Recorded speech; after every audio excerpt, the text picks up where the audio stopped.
கோபாலண்ணாட்ட போய் சொன்னோன்னே கோபாலண்ணா வந்து கட்டாயமாக இதை நீங்கள் வந்து கண்டினியூ பண்ணுங்க அப்படின்னு சொல்லிட்டு சொன்னதுக்காக கோபாலண்ணாக்கு என்ன தண்டனை அப்படின்னா வருஷம் 10வது பணத்தெல்லாம் அவர்கிட்ட வாங்கிட்டு இருக்கோம். 400 பேர் படித்துக் கொண்டிருந்த அந்த பள்ளியில 250 பேர் மரத்தடியில் படித்துக் கொண்டிருக்கின்றார்கள். ஏன்னா ஸ்டூடெண்ட்ஸ் அதிகமா இருக்காங்க, கிளாஸ் ரூம்ஸ் இல்லை, அதுக்கான ஃபண்டிங் இல்லை.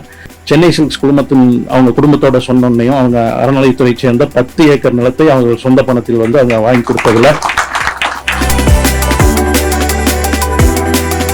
மூங்கில் பூங்கா 4 கோடி ரூபாய் செலவில் கிட்டத்தட்ட அரசின் பங்களிப்பு வந்து ஒரு 80 லட்சம் ரூபாயில மிச்சமெல்லாம் வந்து ராயல் கிளாசிக் நிறுவனம் ஏற்றுக்கொண்டது.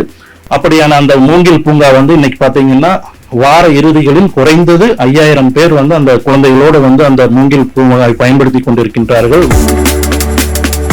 திண்டுக்கல் பகுதிகளில் இருக்கக்கூடிய பழனிக்கு அது அருகில் இருக்கக்கூடிய ஒரு இடத்துல வந்து பெரும் நிறுவனத்தை வந்து ராயல் கிளாசிக் குழுமம் அமைத்திருக்கின்றார்கள். வந்து அங்கிருந்து ஒரு கோரிக்கை வருது, மக்காச்சோள வியாபாரிகளுக்கு ஒரு ஆய்வு கூடம் அமைக்க வேண்டும், ஆய்வு அரங்கம் அமைக்க வேண்டும், அதற்கு வந்து ஒரு 25 ஏக்கரா இடம் வேணும் அப்படின்னு சொல்றாங்க.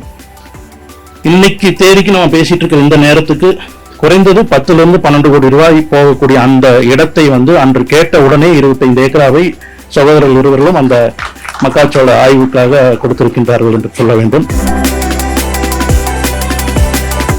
ஏன்னா ஒரு திட்டம் தொடர்ந்து நடக்கிறதுக்கு கொடையாளர்கள் எவ்வளவு வேணாலும் பணம் கொடுக்குறாங்கிறதுக்காக அதை வந்து நாம இஷ்டத்துக்கு செலவு பண்ணக்கூடாதுங்கிறதுலையும் தெளிவா இருக்கிறோம். அதனாலதான் வந்து கொடையாளர்கள் என்னைக்குமே வந்து அவங்க கொடுத்த பணத்துக்கு நன்றி சொல்ல மாட்டோம், அவங்க எங்க மேல வச்சிருக்கிற நம்பிக்கைக்கு தான் எப்பவுமே நன்றி சொல்லுவோம். அந்த நம்பிக்கை இருக்குங்காட்டி தான் இது வந்து தொடர்ந்து நடந்துட்டு இருக்கு.